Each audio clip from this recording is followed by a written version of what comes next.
따순 변호사, 장건수 변호사. 김다희 변호사입니다. 청소년 친구들이나 학생 친구들 되게 많이 만나시잖아요. 네. 이거는 아이들한테 좀 큰일 날 문제인 것 같은데 그런 부분들을 좀 학부모님들에게 이야기해주면 어떨까. 처음 좀 딱 생각이 나는 거는 감정이 좀 불편한 거를 다 폭력이다 이렇게 생각하는 경향이 좀 있는 것 같더라고요. 이게 저는 좀 문제라고 딱 생각이 드는데, 지유하고 소영이라는 이제 초등학교 친구들이 있었는데요. 소영이 같은 경우는 유튜브 영상을 좀 보고 있었던 것 같아요. 그래서 책상 밑에 숨기고 이렇게 영상을 좀 마저 보고 있는 상황이었던 거예요. 그거를 이제 지유가 본 거죠. 소영이 손등을 이렇게 툭툭 치면서 말리려고 했던 것 같아요. 그래서 툭 치니까 핸드폰이 이제 바닥에 떨어진 상황이었는데, 그러니까 선생님이 무슨 소리야? 이제 이렇게 물어보신 거예요. 선생님, 소영이 핸드폰 봐요. 이제 이렇게 말을 한 상황이 있었던 거예요. 충격적인 거는 소영이가 지유를 학교폭력으로 신고를 한 거예요. 손등을 치면서 신체 폭력을 가했다. 이제 핸드폰 본다고 하면서 이제 조롱하고 자신을 좀 모욕했다. 애들 사이에서 충분히 있을 수 있는 일이고 뭐 학교폭력이라고 볼 수조차 없는 내용인데, 내가 망신을 당했어, 내가 창피해 이러니까 이런 감정이 불편한 것 자체가 폭력이라고 느끼고 이걸 그냥 바로 신고를 해버리는. 근데 이런 게 잦아요? 꽤 많아요. 그죠? 꽤 많은 네. 것 같고, 저도 아이를 키우지만 애들이 워낙 자기 감정이 가장 우선시 되는 환경 속에서 자라서 좀 그런 면이 있는 것 같다는 생각이 네, 들기도 맞아요. 해요. 요즘에 집에 뭐 애들이 하나인 경우도 많고, 네. 저도 애 키우지만 아이한테 맞춰주려는 그런 게 있거든요. 그러니까 아이가 자기 맘대로 되지 않는 딱 상황에서는 엄마가 나쁜 거야! 뭐 이렇게 말하는 경우가 있어요. 그러니까 그러면 또 거기다 내가 그래 미안해 이렇게 하는 저도 경우가 많이, 그렇게 쭉 이렇게 자라다 보면은 그런 경향성이 이렇게까지 나가는 게 아닌가 싶은 생각이 좀 들어요. 이제 요즘 아이들은 막 1살, 2살 때부터 어린이집도 다니고, 그리고 뭐 영어 유치원을 다니거나 일반 유치원을 다니는 과정이 있기 때문에 이미 뭐 3년, 뭐 길게는 5년 정도의 교육 과정을. 생활을 한 거죠. 네. 근데 이게 좀 학교 생활은 좀 다른 게, 이제 뭐 유치원이나 뭐 어린이집 같은 경우는 보육을 해주는 개념이 굉장히 강하고 비용이 굉장히 비싼 곳을 많이 보내는 부모님들이 많으신데, 영어 유치원 요새 너무 네. 많이 가잖아요. 비용을 굉장히 많이 주고 보내는 거기 때문에 부모님들이 기대하는 바가 딱 있거든요. 우리 아이에게 딱 맞춤형 맞춰서. 교육을 해줬으면 맞아요. 좋겠고,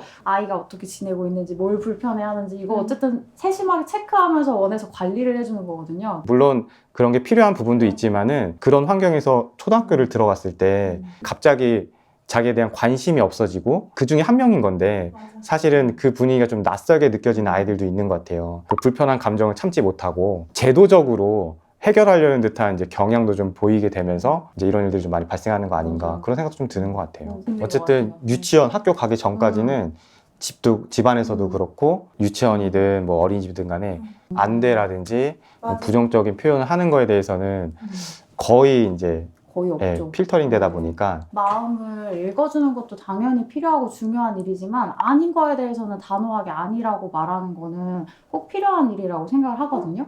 그래서 저희도 변호사로 일할 때도 같은 맥락에서 일을 하고 있는데, 특정이 얼굴에 던졌는데 신고하고 싶다, 굉장히 불쾌하셨을 거예요, 공감합니다 라고는 말을 하지만, 뭐 일상적으로 아이들 학교 생활에서 벌어지는 모든 갈등이 다 학교폭력인 건 아니에요, 어머니. 그래서 도의적으로 서로 사과받고 끝낼 문제이지 원하시는 그런 처벌을 받기는 어려울 겁니다 라고 설명을 드리는데, 너무 우리 귀하고 소중한 자식들이지만 아닌 거에 대해서는 단호하게 아니라고 말씀해 주시는 것이 아이가 좀 더 단단해지고, 학교 생활에서 내가 불편하다고 엄마 이거 무조건 학교폭력 신고해줘 이러면 어머님들도 힘드시잖아요. 이런 상황 자체를 좀 막을 수 있는 방편이 되지 않을까, 그래서 좀 권해드리고 싶어요. 네. 좀 애들이 관계 맺는 것도 굉장히 서툴고 좀 힘들어하는 애들도 좀 많은 것 같아요. 이게 제가 하나 사례를 말씀드리면은, 혹시 야구 아세요? 야구?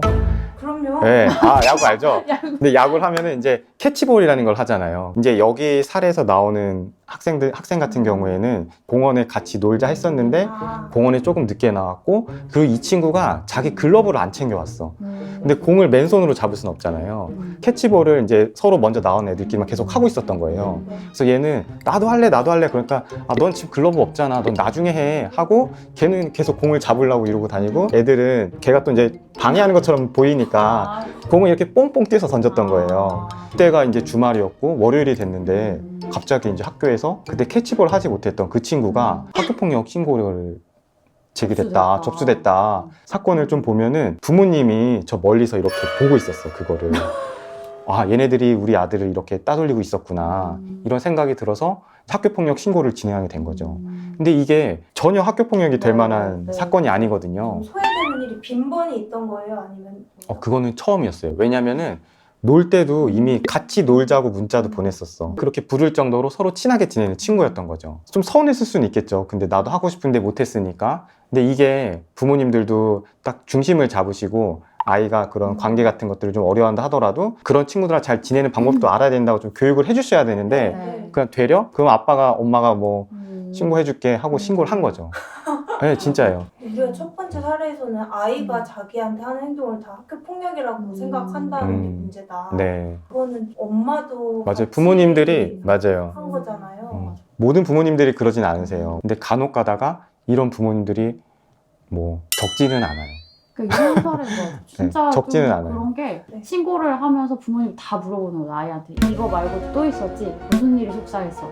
뭐가 속상했어? 뭐가 속상했어? 해가지고 과거에 그냥 내가 조금 속상했던 거 다 끄집어내서 맞아요. 다 학교폭력 신고하시거든요. 아이가 속상해도 이런 거 교육을 통해서 해결해 주셔야 되는 건데 오히려 사건을 좀 확대시키는 걸 도와주시는 분들도 계셔서 그건 좀 안타까운 거 맞아요. 이제 싸움이 되는 것처럼 됐을 때는 어떻게든 이제 학폭을 인정을 받아야 된다는 생각 때문에 신고 사안을 추가하는 경우가 굉장히 많이 있어요. 코로나 시대 아이들이니까 엄마들이 조금 더 조바심이 나서 그런 부분도 있는 것 같은데요. 맞아요. 근데 코로나 그거를 진짜 무시를 못 하겠는 게 막 맞아요. 학폭 심의위원장 같은 데 가서 해보면은 진짜 그 애들이 학교를 못 간 연수만큼 좀 사회성이나 발달이 뒤처진 게 되게 많았었어요. 초등학생들이 뭐 실내 주머니 가지고 뭐 이렇게 발로 차고 네. 막 이런 건들이 있었거든요. 근데 그런 게 옛날에는 중학교에서는 뭐 학폭으로 올라오는 경우가 없었는데 그런 비슷한 것들이 중학생들이 신고를 한다든지 그 애들의 그 연차만큼 이렇게 뒤로 미뤄지더라. 무조건 이 코로나 때문에 우리 애가 좀 학교도 못 다니고 하다 보니까 잘못된 행동을 좀 했던 거다. 좀 선처해달라는 취지로 말을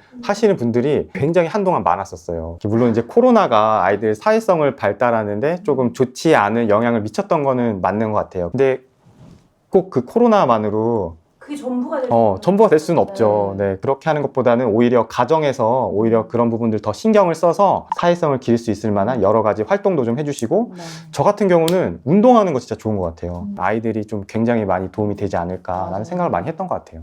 꼭 글러브를 챙겨가지고 글러브도 꼭 챙기고 그 반항심의 그 정도가 아니라 완전히 이제 반사회성이 좀 많이 심각하게 노출되는 경우들이 있는 것 같아요. 맞아요. 이렇게 권위에 대한 반감을 가지고 도전하는 경향성이 요즘 애들한테 더 많지 않나 이런 생각을 맞아요. 하게 되는데 이제 뉴스에 실제로 보도가 됐던 실제 사건이에요. 가게 앞에서 이제 남학생들 몇 명이 이제 흡연을 하고 있었던 거예요. 그러니까 가게 주인이 나오셔가지고 교복 입고 이렇게 하면 안 된다. 아이들이 거기에 불만을 가지고 CCTV도 부시고 가게 안에 물건들도 부시고. 근데 이런 일들이 사실은 뉴스에 나와서 뭐 몇 명만 그러는 거 아니야? 라고 생각할 수 있는데 생각보다 좀 많이 있는 것 같아요. 맞아요. 제가 어릴 때 딱 떠올려 보면은 엄마가 막 이렇게 고기 반찬 같은 거 해오면 너무 막 맛있어 보이잖아요. 냄새도 좋고 그러니까 막 달려들었던 것 같아요. 그래서 막 딱 이렇게 젓가락 대면은 딱 하시면서 할아버지 아직 드시지도 않았는데 예의 없게 이게 뭐냐 침만 꿀꺽꿀꺽 삼키면서 그런 거 기다리고 막 아빠 출근하시면은